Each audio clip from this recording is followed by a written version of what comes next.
Hello everybody and welcome to another edition of the Bodybuilding Legends Show. Our guest this weekend on the Bodybuilding Legends Show is 1983 Mr. Olympia Samir Bannout. This is going to be part one of our interview with Samir. What's happening with these Bodybuilding Legends Show is I just let the guest talk as long as they want to talk. I don't edit them at all. I want to get the full story of all their competitive experience and the people they competed with and their memories of the sport. So I don't want to make these shows any shorter. I know the shows are pretty long. They're usually at least an hour, sometimes an hour and a half. So what I've been doing lately with the Bodybuilding Legends Show is we're making them into part one and part two. We did that with the Rich Gaspari interview. We're going to do that with Samir Bannout. And starting next week, we have an interview with Boyer Coe, and that's also going to be a two-parter. So this is going to be part one of our Samir Bannout interview. In this interview, Samir talks about growing up in Lebanon, how he first got started in bodybuilding, and then eventually started competing on the international level. He competed in the 1974 Mr. Universe at only 18 years old, the one that Lou Ferrigno won in Verona, Italy.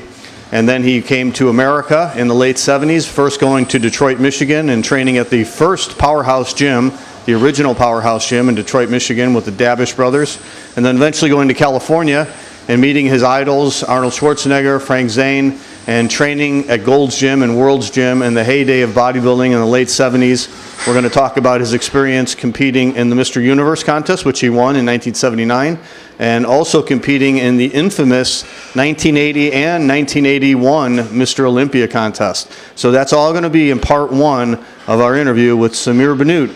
Let's take a minute to hear from our sponsors for the Bodybuilding Legends Show, and when we come back, we're going to be joined by our interview with 1983 Mr. Olympia, Samir Bannout.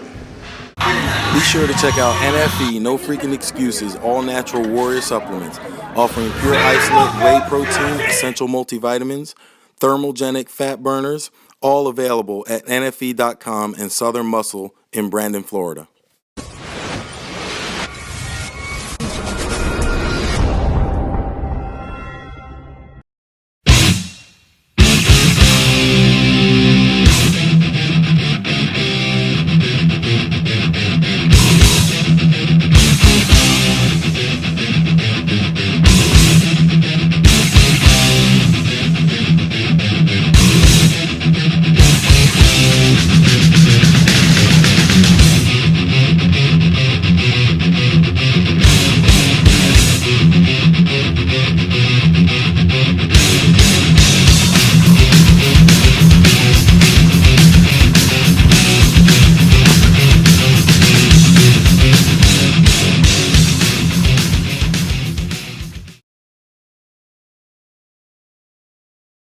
All right, welcome back to the Bodybuilding Legends Show, and we are very proud to have 1983 Mr. Olympia joining us today from California, Mr. Samir Bannout. How you doing, Samir?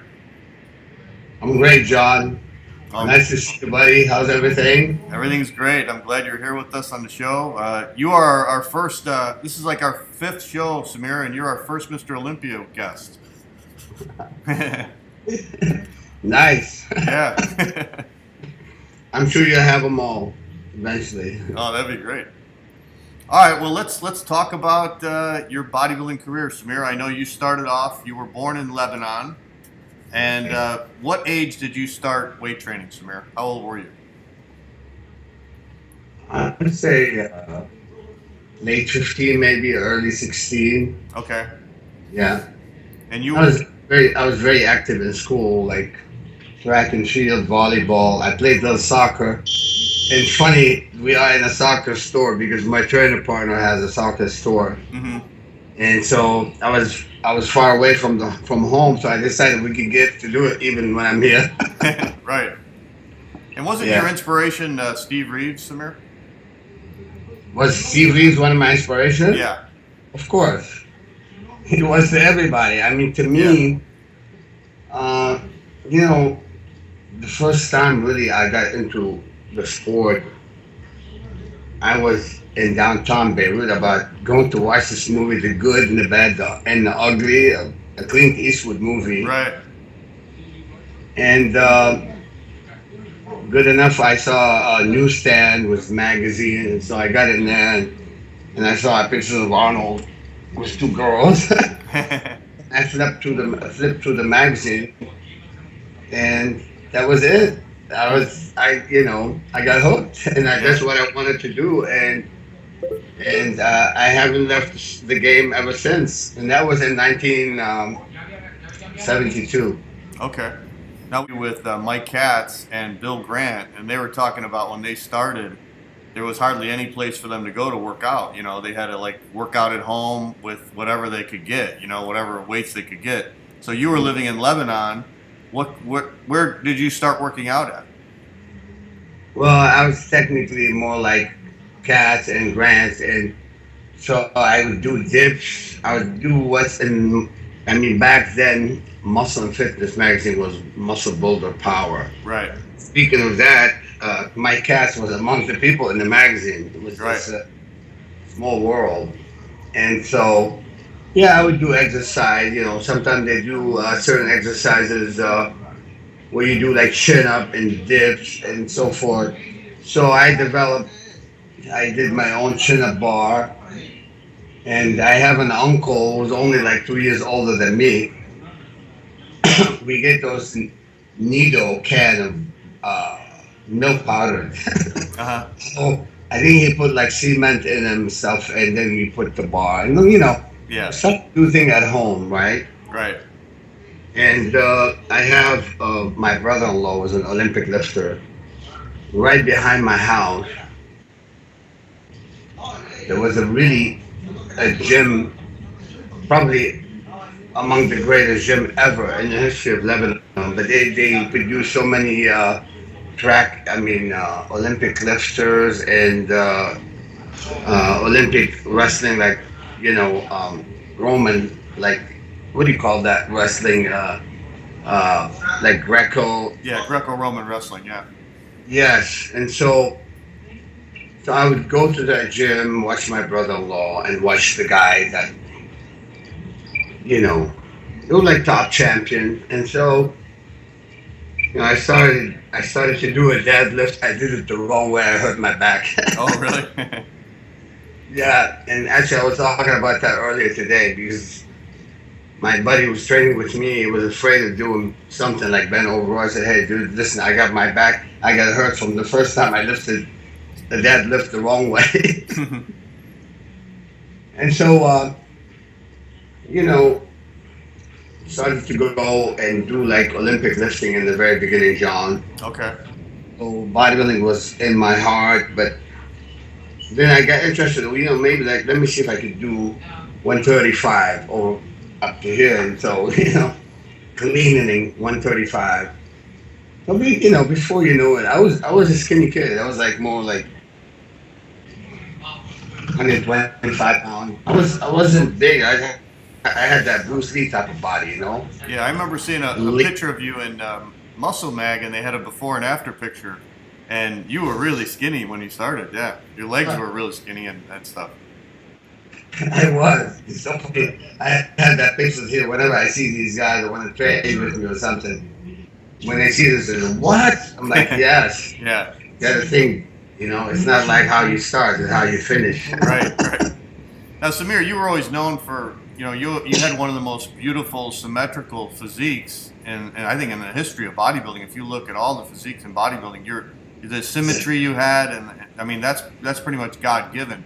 When did you notice that in your physique? You started off real skinny, but when did you start to see that, wow, I really have really good symmetry and really good shape? In the very beginning, I didn't know that I had this God-given overall balance, But it's really weird. At time, and I told that to Frank Zane once, I would be driving with my dad to work. And there's a butcher on the way to it was an American company called Amlevco. My father was like a salesman for that American company in Beirut. Okay. So every time we drove by this butcher, and there's a picture of Frank Zane doing this shot, Yeah. where vacuum pose, and I would look at my brother, "What's wrong with you? Are you okay?" Like, did you go crazy? I'm good here. But anyway, when I started looking at Zane's pictures, one time I started looking at it and said, "Wow, he's balanced." So for some reason, I kind of felt this is something that was important. to have the overall look. And really, from the very beginning, I never neglected anything, John. And I know a lot of guys are scared to do legs. They don't like to do legs, and then later on, they all regret it because, dude, you gotta work everything. So anyway, one time the president of the Lebanese Federation, his name Malih Alaiwan, he was the vice president for many years under Ben Weider, rest in peace. He's still around, okay? Really? Okay. Yeah. He's older. He's in mid-80s, still in decent shape, getting older. So Malih goes, you know what, son, I think you really should be doing more bodybuilding because you really have that shape. Honestly, he knew more than me because he's been doing this since before I was born. Right. So he said, if you want, you can come to my gym and I won't charge a membership fee or anything. Good, perfect. Deal. Yeah, but I guess I became a diehard fan, John, from day one. Yeah. I would go back and look for the American magazine. And then right around that time, when Casey Vieto won the Teenage America, I picked up that magazine. And Dan Lurie was coming out with Muscle Training Illustrator. Yeah. And Bob Hoffman, Muscle Development, Strength and Health. Right. And Joe at Muscle Builder, Power, Mr. America. Right. And I used to have a British magazine and then called Peak. So I'm crazy. I collected everything. I mean, that's what I want. Yeah. And at the time, I didn't speak English. I was studying. I'm educated in French. So it was for me, I was in need for a dictionary because this baby wasn't with us to translate. Right. We needed, I need to figure out what's this and what's that from English, from English to, so I was trying to figure out my dictionary with me to class. And teachers going this way and I'm like that way. I'm like somewhere else in a different world. And I was a good student, but my grades started to kind of, drop a little bit. I have a father who was a perfectionist, Yeah. Father is a perfectionist, John. If your handwriting isn't perfect, you're in trouble. Right. So, Did you start to admire some of these guys you saw in the magazines and start to think, maybe I could be like them and win Mr. Universe and move to America? well, when you looked at Arnold, Arnold was fresh in America at the time. He was 68, came into America. Yeah. And, it's a small world, like I said. I ran into Art Zeller later on, and Artie told me he picked up Arnold in the airport and all these things. So when I came here, it was still, the whole industry was rock and rolling, was in the prime, Right. Right after Pump and Iron movie. But then, so anyway, so really I was more fascinated with between Frank Zane and Arnold. So I have kind of the kind of body. At the time, you really couldn't tell. Yeah. But sort of like modeling after Frank Zane and Arnold. Like hit the pose I would do it. Then Zane would do 3/4, triceps, and Arnold 3/4. But I was like trying to copy these guys. Yeah. When did you do your first show, Samir? Sorry. When did you compete in your first show? Well, there is a collegiate competition in Beirut for the kids and high school kids, and Okay. I competed and I won. I won that, and I won in weightlifting too, Olympic lifting. Okay. But yeah, and then I really felt like I was making a great progress, and I put more tunnel vision into it. So once your mind set up to do something, believe me, that's the whole thing, John. If it's in your head and you develop the passion, you go after it, that's the whole thing. I mean, that was my dream, it was my life, and the whole 9 yards. I kind of felt that I knew I was gonna be somewhat okay. Yeah. But not that I was probably a little bit more than okay. And then Malih Alaiwan, who was the president, said, Samir, if you keep training the way you are and improving, we're going to take you to the World Championship in Verona, Italy. Oh, wow, he told me that. First, I'm like, you think so? Is he really gonna take me? But he's an honest guy. He was not a BS person. Right. Came home, I said, Mom, listen, piece of steak, salad. Because I wouldn't eat no carbohydrate. Carbohydrate is a no-no. I didn't know. I didn't know any better. Right. So I was like a clock, everything on time of meticulous, everything. My mind was there. The dream started right there. Before even I go to bed, I was dreaming. I'm in the Mr. Universe, even though they didn't pick me yet. Now, how old were you in '74, Samir, when you were going to Verona, Italy to compete in Mr. I Universe? was around 18 years old. After a year and a half of training, I was right up there, quick. Wow. I became the best in Beirut, and some guys been training for 10 years. Yeah. But I kind of presented things differently on stage, and so the advantage was of showing it. Like they weren't a good. Some of them can pose; they have major weakness. But the guy that beat me in Lebanon at the time, he beat me in 1 point, and they actually gave him the show. That's what I was told, because he's been around for 10 years, and I came into the picture, so they want him to. They don't want to give him a shocker. Yeah. But they, me and him to the universe. Although they put him ahead of me by 1 point. Right, John? And, excuse me 1 second. Please, that would be great. Thank you, there. So anyhow, we competed. Me and that guy's name Tawfiq, Toufic, Tawfiq Saad, Saad. Okay. So we were in the same class in Verona. I came in 7th, he came in 11th. Oh, okay. So I looked at him, I said, goodbye. I was just joking. And, but Malik was a really nice guy, and he wanted to motivate me more. So he said, listen, our kid, Samir Bannout, is teenage Mr. Universe. He's the youngest guy in Verona. So they award him teenage Mr. Universe. And, technically it was correct. He wasn't lying. Yeah. He said it in a way, you could consider it a white lie, although he meant to do it to encourage me. And it was good. I mean, yeah, I really would have been the youngest. Our friend focused on it. This kid is going to be good, Right. So, there you go. Thanks a lot. So, white sugar, is that allowed? Now, the dream. Samir, what did you think of John? What did you think of the American bodybuilders in that show? Louis Ferrigno won, and was Mike Katz and Ken Waller in it also? Bob Birdsong. Oh, Bob Birdsong was there. He got the second to Ahmed Lulu. Okay.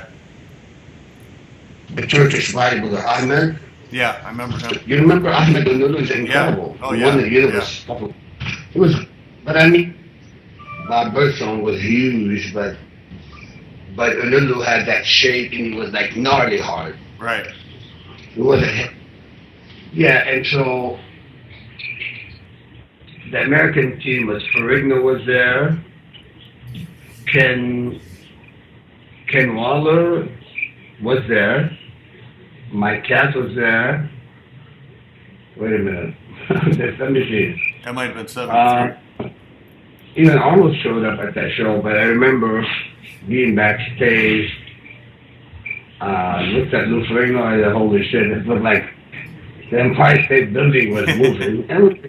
And new kids on the block, come on, dude, Yeah. To me, it was anything made in USA, anything in America is like the real deal, you know what I mean? Right. So after all, I was reading all the American magazine, keeping up. I know who was who. Yeah. And so it was like fun for me as a kid. It was very encouraging, very motivating. And then I met guys in Australia like Roger Walker. Yeah.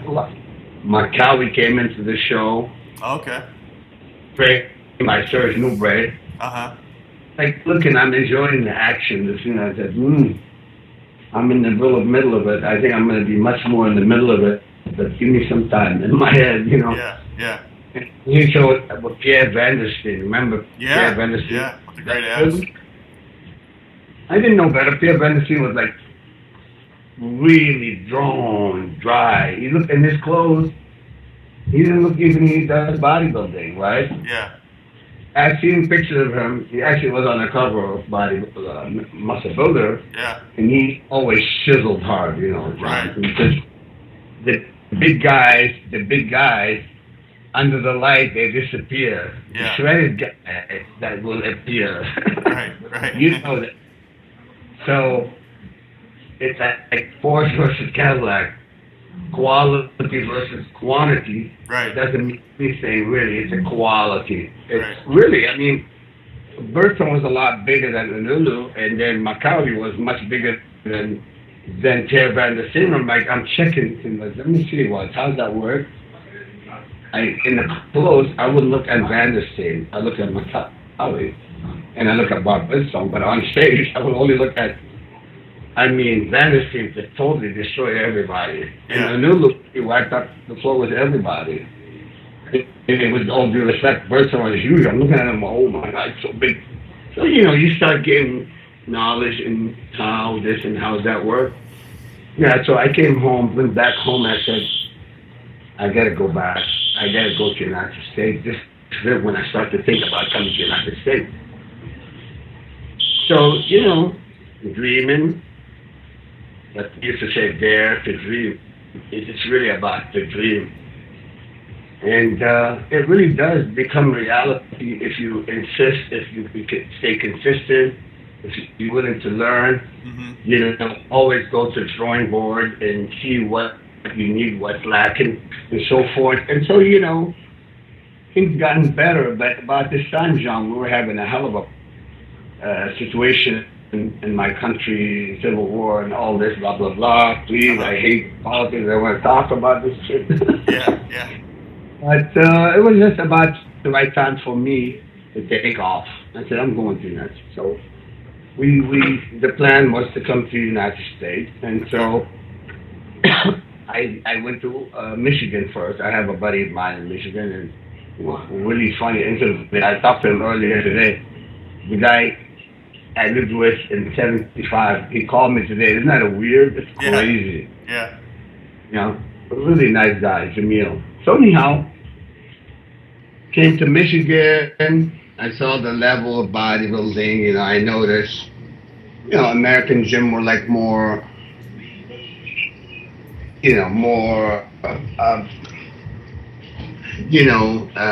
more equipped. Although we have plenty equipment at Malia Gym, it's a strength and health gym. Yeah.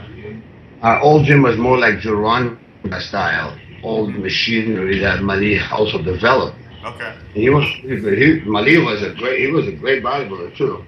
I mean, he didn't do it where he'd done a lot of international competition, but he was a real musclehead. He loved this game. He still does. So,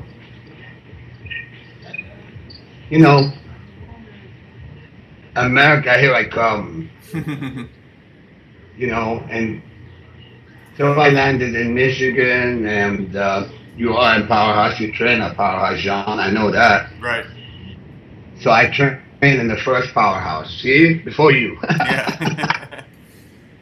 And so Norm and Will Davish. Norm, rest in peace. He was a big fan of the sport. William, wonderful.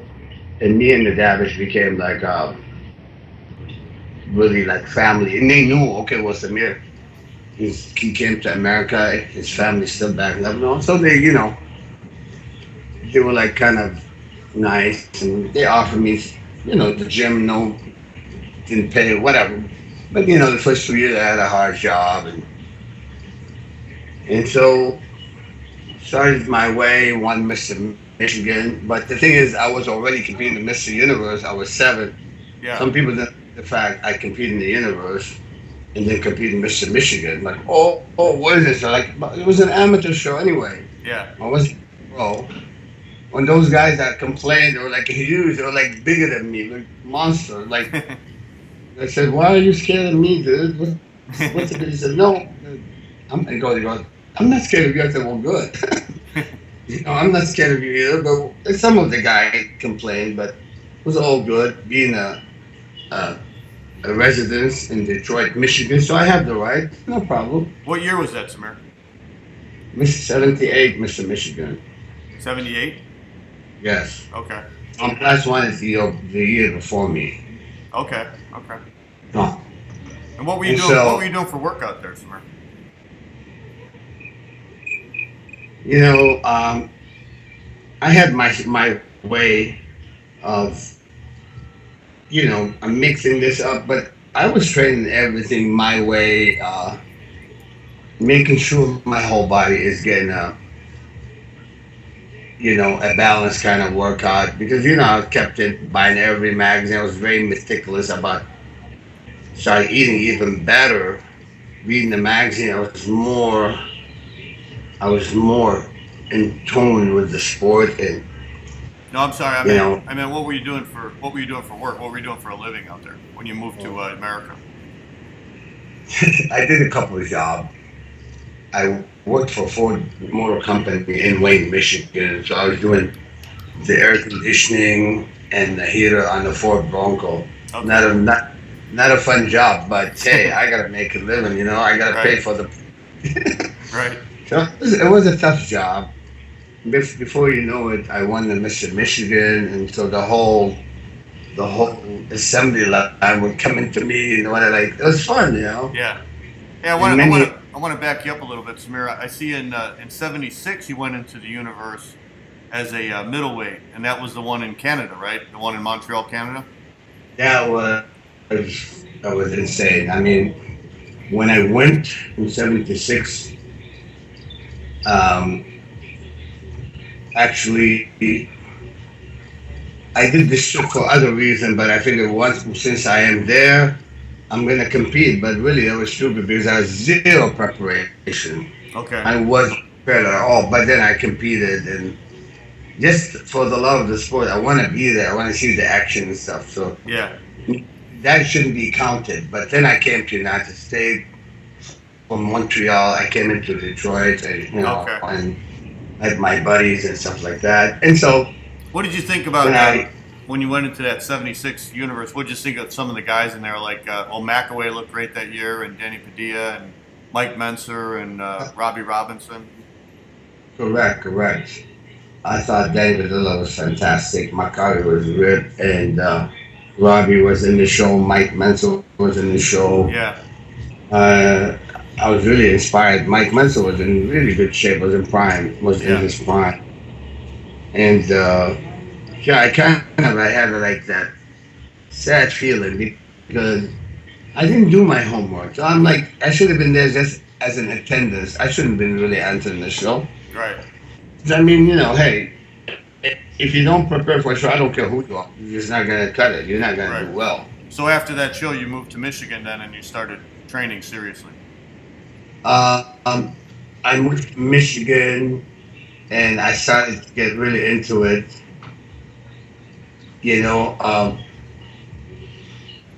When I came to Michigan in '75, then I started to really put my television.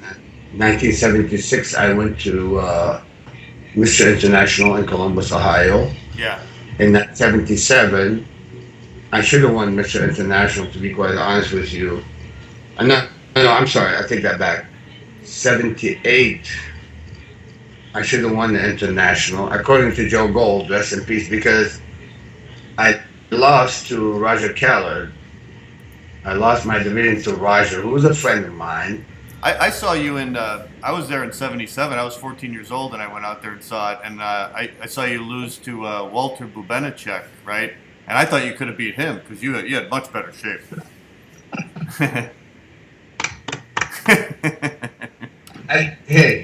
I didn't complain. I know my time was coming. Right. It was a good sport. And some people say things like, oh, I'm not that way, dude. I'm like, okay, I will always be a good sport. I respect everybody on stage with me. I respect judges' decision. And believe me, a lot of things, I don't want to talk about the negative, but anyhow, in '78, I came in and Roger Keller was there. I looked much more improved in '78. Yeah. So when I went to California, Joe Gold. Joe Gold is blunt. He doesn't care. He just say it like it is. Yeah. This is Roger trained in my gym, but you should have beaten him. You were the best in that show. Yeah. Joe Gold.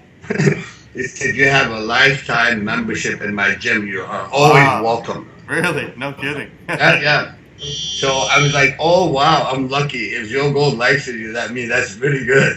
Is that the year you moved to California? Was that 78? You moved to California? Yeah, I came in, no, actually late 78, I moved to California, after I went to Michigan. All right. Okay. So early 79 was really settled because the first time I got there, you want to hear something that no one else heard. Yeah. It's really, Tom Platz moved to California just a few weeks before me. Okay.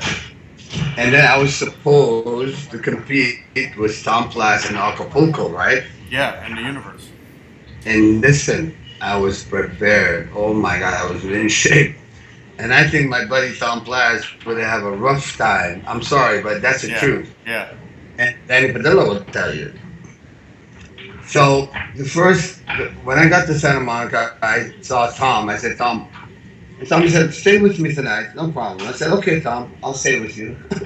And then I'm sitting there, and his phone would ring. He's like, hello, Tom Platz, Mr. Universe here. Like, rub it in. I laugh it out right now. I said, yeah, Tom, congratulations. Would be very different, or probably it would have been with you if I didn't make it, but I'm happy for you. I love Tom. He's a great guy. Why didn't you do the show? In 6 weeks, I'm going with Tom Platz to England. And then Sean Ray. I kept my buddies always, and Platz is a wonderful guy. Why didn't you compete in that universe that year? In 78. Well, I'm sorry? Why didn't you compete in the universe in 78? Okay, this is what I was about to tell you. I met George Turner in Columbus, Ohio. Yeah. And George said, forget that Ford Motor Company, forget it, come down, work for me. I have the best gym in St. Louis, Missouri. I'll take care of you, come on. I'm like, oh, wow. I mean, George is cool. He's like a diehard fan. He's a crazy guy, you know?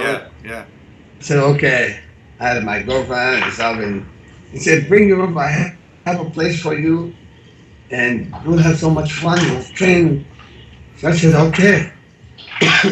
So actually, I came in on the airplane with Joe Weider and George Turner, flew to St. Louis, Missouri. Okay. And I was impressed. George's gym was fantastic. It was huge. And nice equipment that he built himself. Really. I said, wow, that's good. He said, well, good. Here, I have some nice building here, apartment building. Get a nice place, and we'll rock and roll. We'll train, and you win the universe. I said, great, perfect. So Turner and I hit it off. And I prepared, and the plan was to go to Acapulco, except I needed to apply for a visa because I was an American citizen at the time. I was a resident. Oh, okay. So me go to Acapulco, I needed to apply for a visa 1 week in advance. Right. Know that because a lot of my buddies said, "Oh, no problem," because he said, "Oh, I'll go from California. I'll drive to what do you call it, Tijuana and all the other cities, no problem," which is true. Yeah. Like right now, I'll go in, no problem with my driver's license. So anyhow, but that was a disastrous news. And George Turner flipped, because I guess he had a show, Heart of America. He did a show called Heart of America. Yeah, I remember that show. Yeah.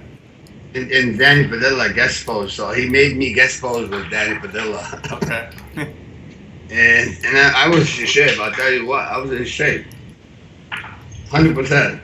And Joe said, "Listen, son, you're gonna win that universe. Not a problemo." I said, I felt good. My body was responsive, but unfortunately, anyway, well, it wasn't meant to be.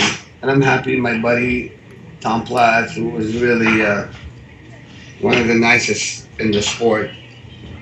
So, yeah. So I just said to myself, I said, forget it. I'm moving to California. I'm gonna do it on my own. And I know in '79 Columbus, Ohio, I'm gonna go and get it. I'm gonna go and grab it and bring it. That was my plan. Right. Except that year, I had to deal with Ron Tufel. And Ron Tufel wasn't easy. Right. You know, Flash and a lot of guys. Tufel was always taking these guys for a long. You know, Tufel was winning all the time. Yeah, correct? Tufel used to always beat Platts, right? Yeah, Tufel's beating Tom Flash. And I'm like going, all right, would have been nice. I would have done it with Tom Flash, but now I have to fight the big boy. And what was his, what was the best in the world contest? Was that earlier in the year in '79? Was that in California? Well, Best in the World was promoted by Joe Snyder in Warrington, Pennsylvania. Okay. I got invited, and Serge Nubret had came to California. We became friends. In French, Serge and I could speak French with each other. Serge saw my potential. Said, "Oh, I'm here," you know. So, actually, Serge Nubret and I trained for quite some time, and he had prepared me for the Best in the World. Okay. His start preparation was like a little bit harsh for me because I'm not a big eater, right? I'm not. I don't. This is my problem. I don't eat enough. If I ate more, I would have won the Olympia probably a few more times. I don't. It's like I'm telling you, that's the reality of it. And so, you know, even Bill Pearl looked at me and said, Bill Pearl was. I love Bill. He's such a nice guy. Billy goes, "Listen, son. Listen to your body." That's what Bill told me. Okay. He said, "You got a beautiful skin tone. You have a nice physique, and I predict a huge things for you. Listen to your body, Samir." I'm telling you, those words rings in my ear. Yeah. You can see that Bill Pearl is so sweet, so kind. Yeah. He's helpful. He is kind. You can see it. This guy. I always liked Bill. Yeah, me too. He's great, wonderful, wonderful man. But his vision was correct. And when I heard it from Bill Pearl that the potential was unlimited, I knew he's not going to tell me this if I wasn't that good. And I really believed in myself. So I put it into my head that '79 would be the year that I win the Olympics. And I kicked my butt. I didn't tell you, I lived with Dan Padilla the first month. Okay. Because I don't, Mr. University, yeah, Mr. University. I just rubbing it in, okay? I said, yeah, I'll say that in front of Ron Tufel, myself. And so that's how it went, and went to Columbus, Ohio. In '79, you're training at Gold's Gym then, right? And you're training with all the guys and everything? I trained between Gold and World. Okay. Like I said, Joe Gold made a nice offer, and you know, it's an honor when someone like Joe Gold tells you these things. And I know Arnold was training at World, and Franco, and Zayn. So the other group would train at World would be Gronkowski, Waller, Grant, Tom Platz. I mean, I would go from here to there, you know. Yeah. So the atmosphere was rock and rolling. I mean, you have like Danny Padilla and Ed Corney training. Yeah. Then I with Serge Nubret, and you have Tom Platz there. Right. Yeah. I love it. And what's funny is that after the workout, we're only like 2 blocks away from the beach. Yeah. Right? Couple blocks. And then when we go to the beach, dude, it looked like Mr. Olympia on the beach every day. Wow. Amazing. It was so much fun. I mean, at one time, we had Gronkowski, Dickerson, Padilla, Cordy, Roger Callan, Platt, all of those on the beach. I mean, like, you would think that Mr. Olympia on the beach was like insane. So it was just so much fun. The time was perfect. And you know, the camaraderie, everybody was laughing, joking. Right. Oh, you know, like these guys have no personality, dude. What the hell's wrong with you? Have fun. Right. Now, did you get to meet Arnold and Franco and Zayn that year in '79? Yes. And so I met Arnold officially at World, and he was really cool. Yeah. And the one Lebanese magazine did an interview with Arnold, and then while I was there, I got invited to Seattle, Washington. Was Arnold? He emceed the show, and I guess was I like ran an exhibition. I mean, I was like doing exhibition all over, traveling. I said, everybody started talking. Hey, look out! There's this Lebanese kid is good. He can pose. He's friendly. Yeah. You gotta. I was getting exhibition everywhere. Wow. This is before the universe. Everywhere, dude. Yeah. I was everywhere. Yeah. It's good. I did a good job and did whatever I could, seminars and selling the whole 9 yards. So, welcome to America. It was fun. Yeah. What did you think of Arnold when you met him? What do I think of Arnold? You know, he knew that I kind of idolized Arnold. I told him, I said, Arnold, the first magazine I picked up was you on the cover. You got me into this. I really love the sport because really you and Frank Zane are the real even cats. And you know, you see the most Draper, Arnold, Yeah. Frank Zane, and those guys are like the, you know, almost on monthly basis in the magazine. Yeah. And then the creativity of Oz Zeller made him look like unbelievable. Yeah. So Arnold was cool, you know, Arnold was cool, and he was, you know, Arnold said, the Mia, Arnold said, the Mia, every time you lose, it, you goddamn fault. What did he say? Say it again. Your damn fault, like at fault. He said, you should be in the money, no matter what. With your physique, and man, you got. So anyway, but the first trip I went to Seattle, Washington was Arnold, and I guess suppose it was the MC. So I went to the crowd and I said, "You want to see something special?" The crowd said, "Yeah." I said, "Arnold was the MC." I said, "Arnold, take a look at this." So I did Arnold's routine. I did it exactly like he does it. Oh, really?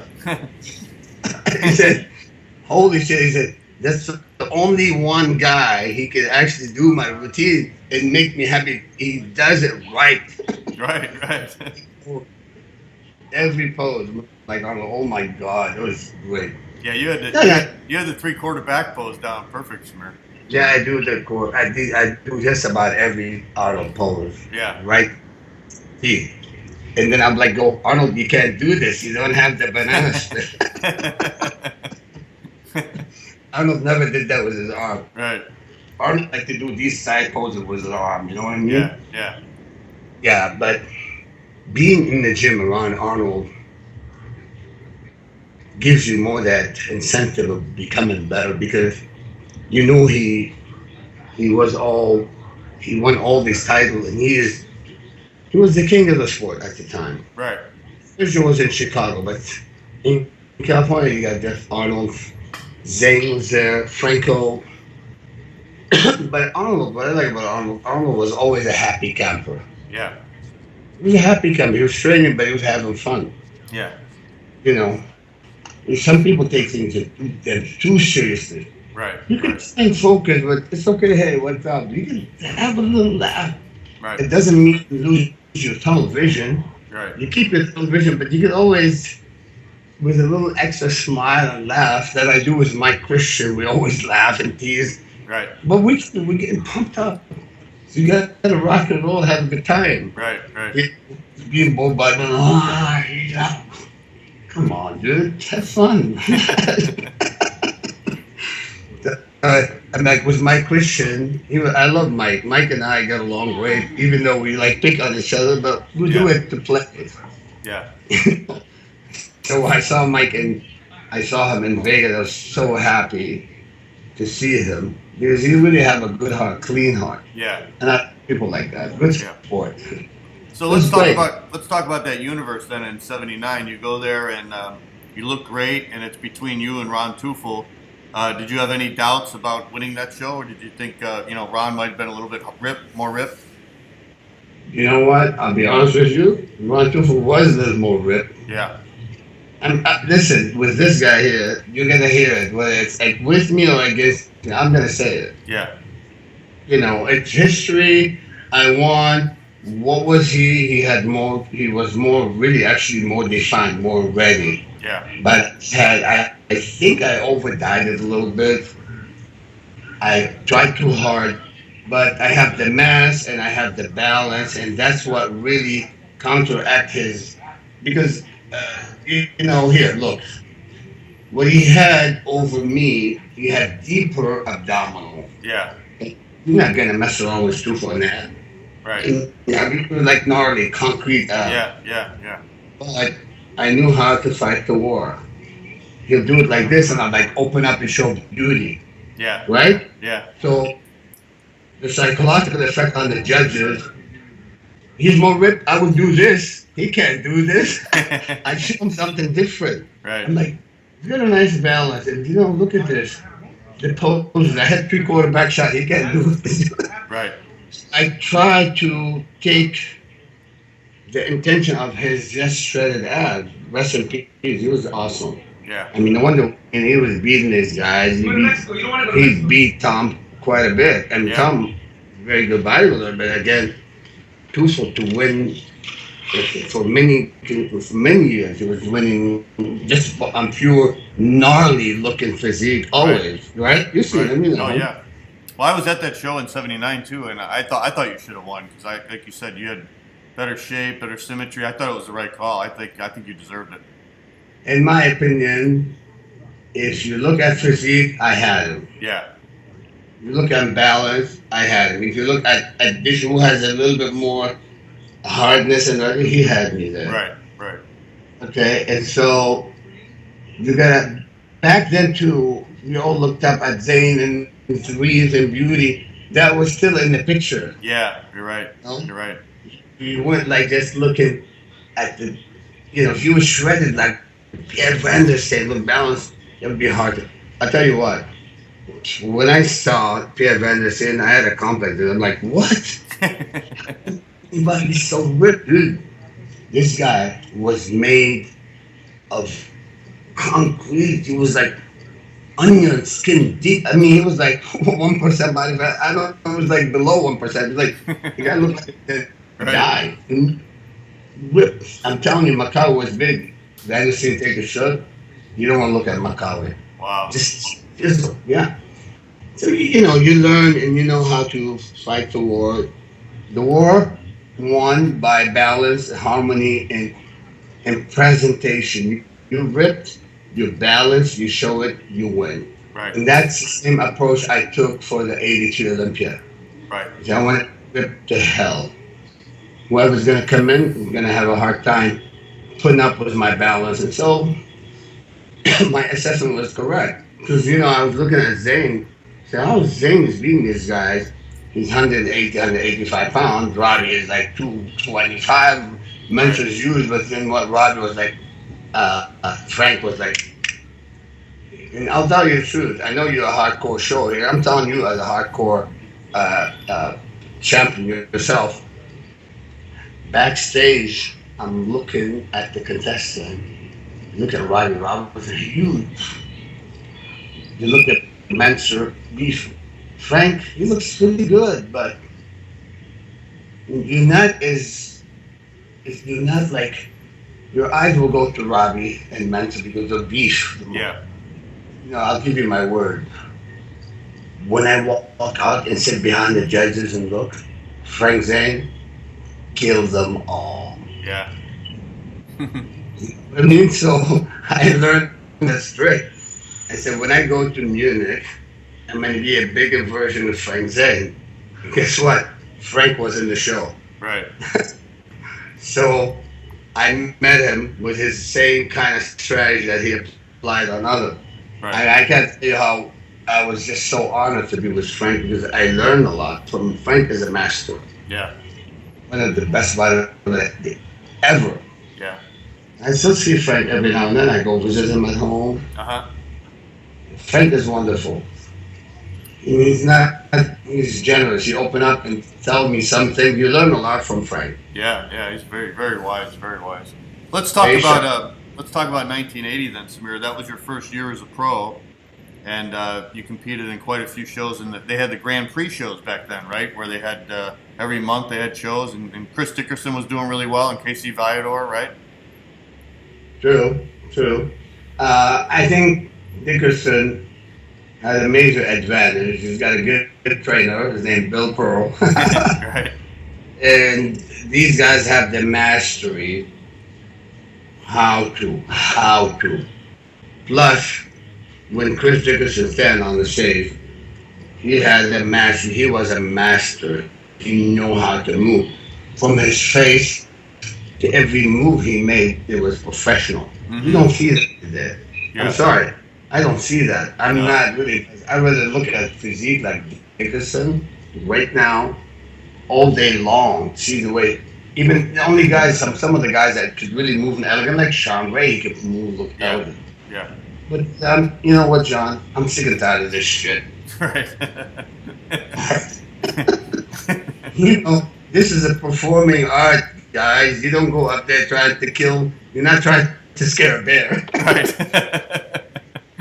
Give me a break. And you know what they do? They lift their arm so big. And guess what happens to the arm? Your arm gets small when you lift it. Right. But when you keep hanging, Right. then you can see the beef. Right. I keep telling them, they're not listening. Right. They're not. You know, I just don't get it. You try to tell these guys, I said, listen, you don't go on standing like this. Look at Pearl. Or look at Zane. Look at Arnold. None of them did this. Yeah. So I criticize a lot, but I like to improve. I really like to help the kids to keep it artistic, keep it beautiful, Right. keep it healthy, man. You don't need to take this excessive stuff that they do. I mean, what's going on, John? Right. Do it out of love for the sport. Right. Everybody thinks you need a gas station to burn the forest. All you need is a bottle like this, you burn the forest. But bad example, but I'm just saying. There's a boundary. There's a boundary to how much and how to. You know, those new kids on the block, they should really understand, because if you want to live to be 85 and 86 days like Bill Pearl, you understand, because he did it the healthy way. He always did it with health in mind. Right. And I know you have. And I'm following your footsteps, guys.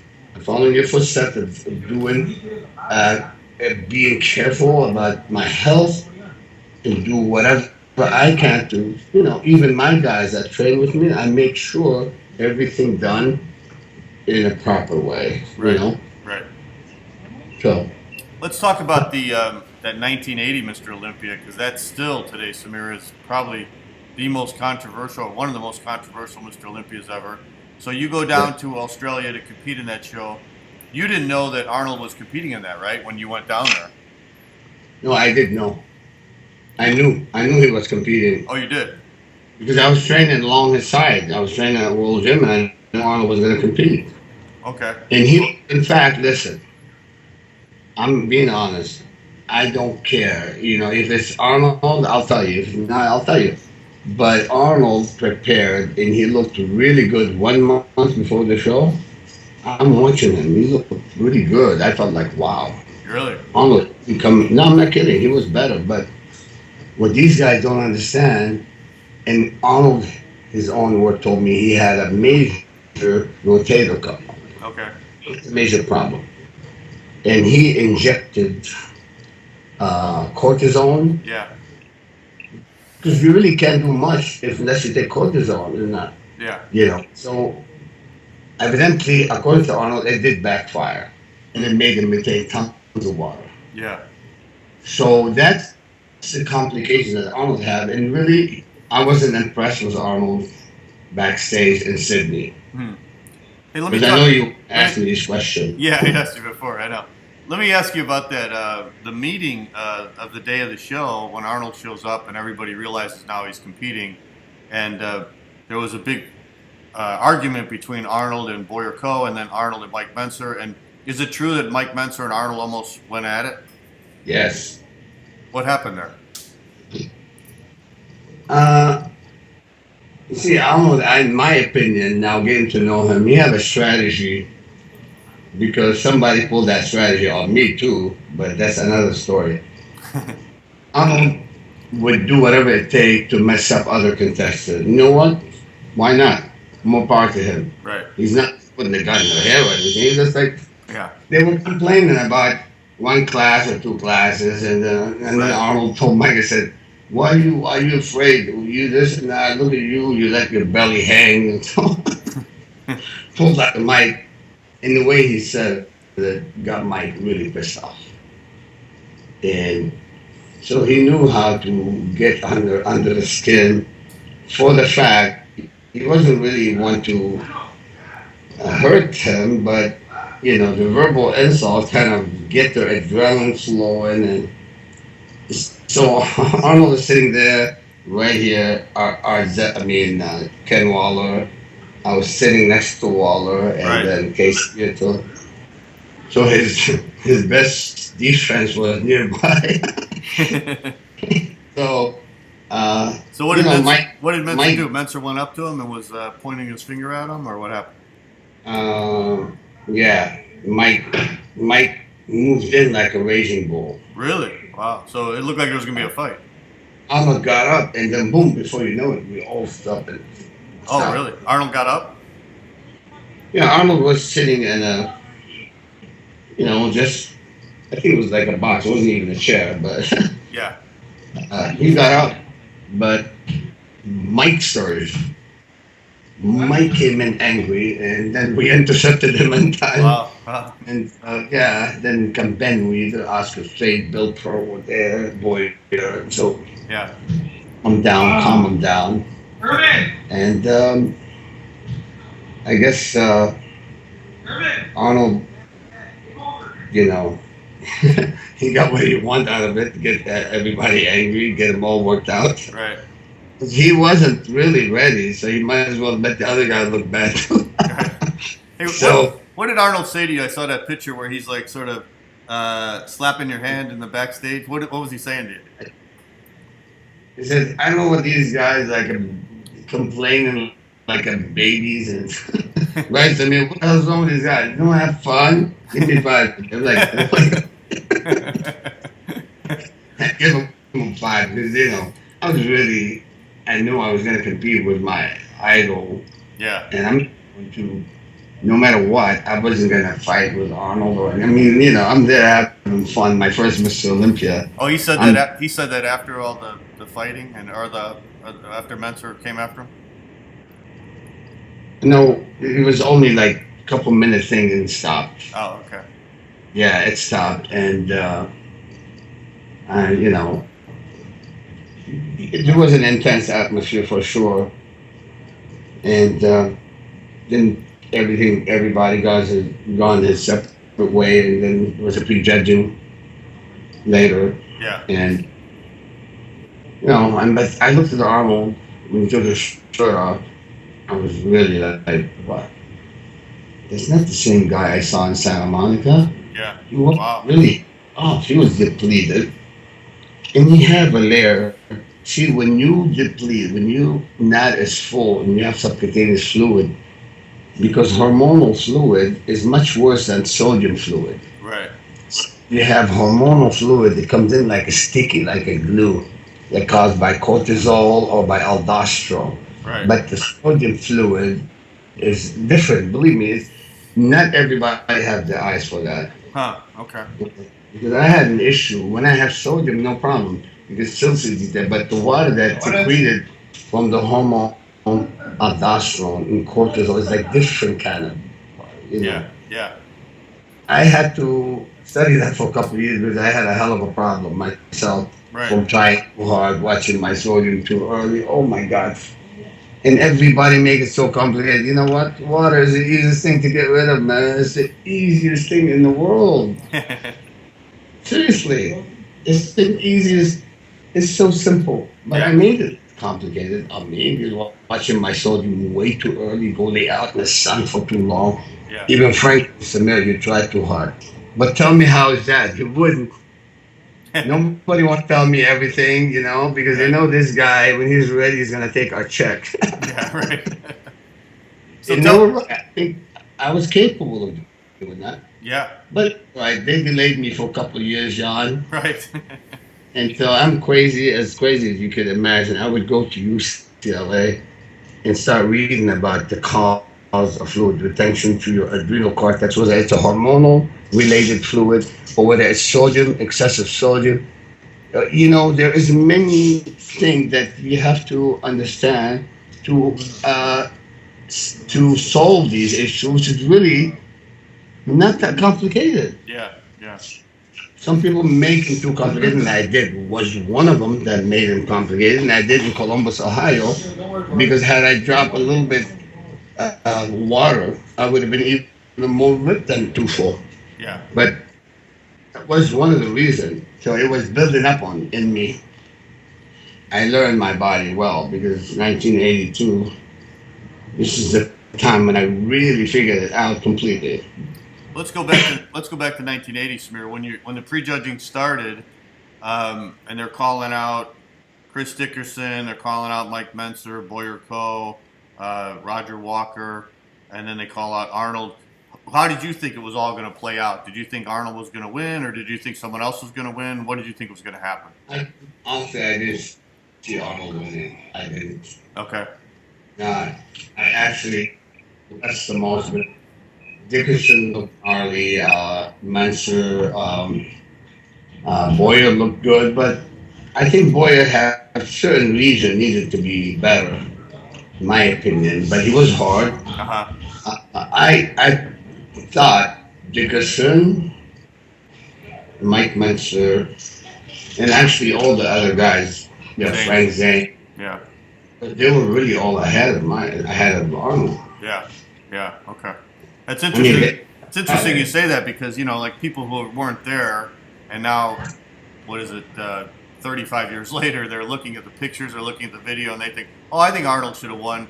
But it seems like everybody I talked to who was there, whether they were competing or they were watching it, almost everybody who was there thinks Arnold shouldn't have won. I am Arnold's number one fan. I admire Arnold a lot. Yeah. Seriously. And if anyone wanted to win that day, I would want Arnold or probably Zane. And I was a friend with Mike Menser. Yeah. But the truth must be told. Arnold was not in the top 5. I would vote him out of the top 5. Okay. I'm telling you, and I mean it. Yeah. Tell Arnold that. Right. This is the way it is. Yeah. God is perfect, buddy. We all have mistakes. We all can get in the hole sometimes. So, But, the thing is about Arnold, sometimes he says things, he admits things. And I was talking to him about Sergio Oliva when he competed in essays. He goes, Demir, when I went backstage, I saw Sergio, I couldn't believe my eyes. I'm going to beat this. And guess Arnold won. He said he couldn't believe he won that show. Yeah, yeah. He's treated like that. He's a true champion. He's not like about to. Right. But I guess whoever voted for Arnold to win, it could be like Paul Graham. Yeah. I'm not going to pinpoint, but did Arnold orchestrate that? Do I know that for sure? No. So I'm not going to point finger at Arnold. Right, right. Because I've done it so many times, so what's the big deal? Yeah. What is 7 times, dude? Yeah, right, right. I mean, but it's good to tell the story as it was, and that is my opinion. Yeah. No, Arnold was not in my top 5. Okay. Well, it's good to hear from you because you were there and you were right on stage with them and you got to see it. So yeah. What was it like after the show? What was the aftermath after the show? I heard Frank Zane busted his trophy and Mike Menser was all mad. I don't blame them. Because really, they deserve better. Yeah.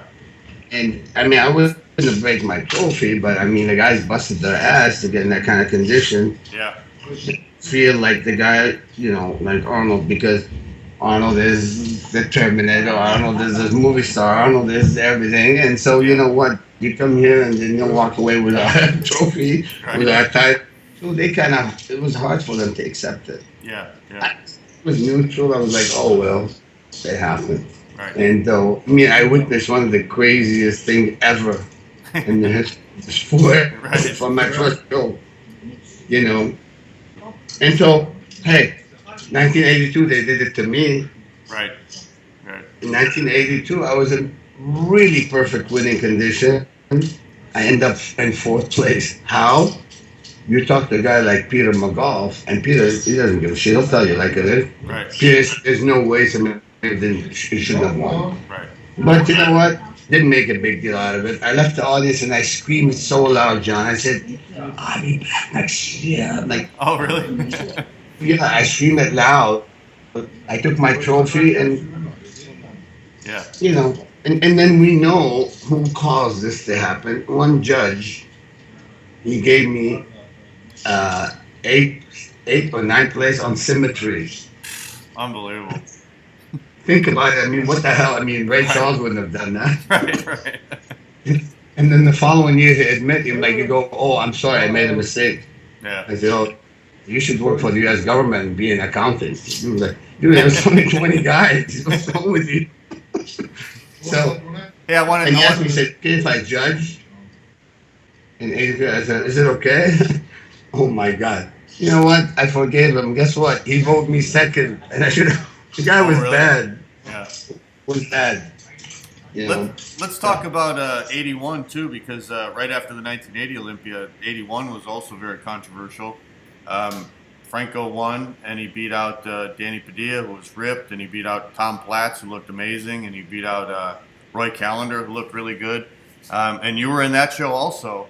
So what did you think about how Franco looked, and what did you think about, I mean, your good friend Tom Platz, that was his best year ever, right? No, Tom was incredible. Tom was really amazing. He was ready. And you know what? Danny Padilla was really, really ripped. And so, based on my own perspective, I always look for the overall balance. Yeah. And I always told people if Tom Platz has 2-3 inches smaller quad, he would have won more contests. Yeah. You know, Tom has got too much, his legs are too big. I mean, you would need 30-inch arms. Right. But he did bring up his upper body a lot that year, right, Samir? Well, he did. I mean, he was amazing. He was like back, but you know, his arm was not up to par. The legs were like huge, dude. It was like massive. Bigger than ever, yeah. Big for Luthering. Right. Too big on anybody. Like huge, you know. You see him. Yeah, yeah. And if he just lost about 2-3 inches on the quad area, believe me, he would have a much better balance. That's my opinion. I don't know. I could be wrong. Yeah. What do you think? Seriously, if Tom Platz have a little smaller legs. Yeah. I was there in 81. I saw that contest, and he really amazed me. I mean, I couldn't believe the improvement he made in his upper body, you know? True. We had the same coach. I was coached by this guy, by Dr. Eric Sterlish, who was a professor at UCLA, you know, and we changed our philosophy from low carb to high carb diet. And really, this guy have helped us quite a bit improve. And so Coach Stringlitch was. Yeah, you told me that once before. You said one of the reasons Tom made such great improvement from 1980 to 81 was he was eating a lot more carbs, right? Yes, sir. No doubt. Yeah. Even Tom would tell me, he said, "You eat like egg bagel. Normally, Tom Platz would eat a banana, frozen banana. That's his carb. He's carb, dude. I don't know, like, but all along, you know, he kept it low carbs, and that's why he was really going behind Tufel. Ron Tufel wasn't zero carb. It was somewhat, you know, maybe fibrous carb, maybe 100 gram, but Tom was absolutely, positively low carb. And I know I've gone with him. We go to the chart house once a week and eat everything. Yeah.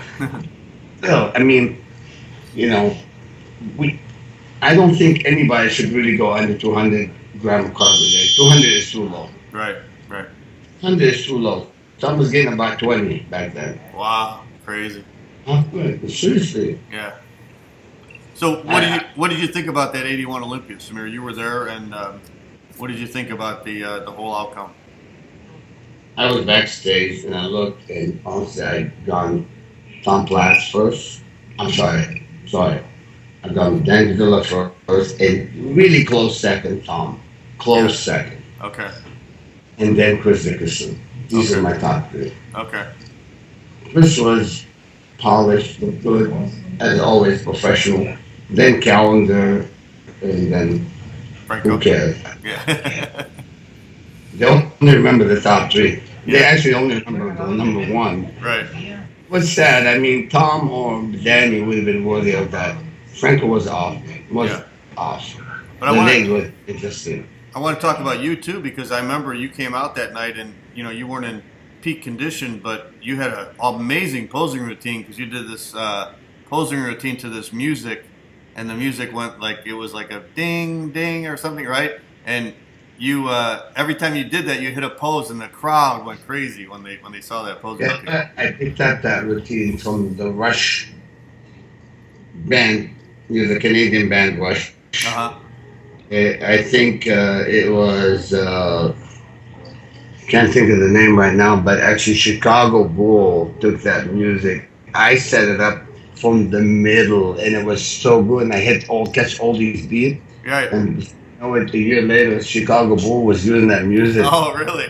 Wow, that's crazy. It's not my music. It's not their music, Yeah. But that's the band Rush. But I set it up from the point where I should, to do the pose. Yeah. So I did it. I said, "You don't believe me? I swear to God, I did. I'll show you the tip. I have it. You can hear it." Yeah, I remember Robert Kennedy was talking about that in Muscle Mag, and I was there, and I remember the crowd. That was one of the best posing routines of the night. Yeah, I was always looking. What can I do? What can I do? What can I do? Posing? Yeah, okay. Yeah. Yeah. And so, you have to look at the whole area. And that's what I tell these guys today.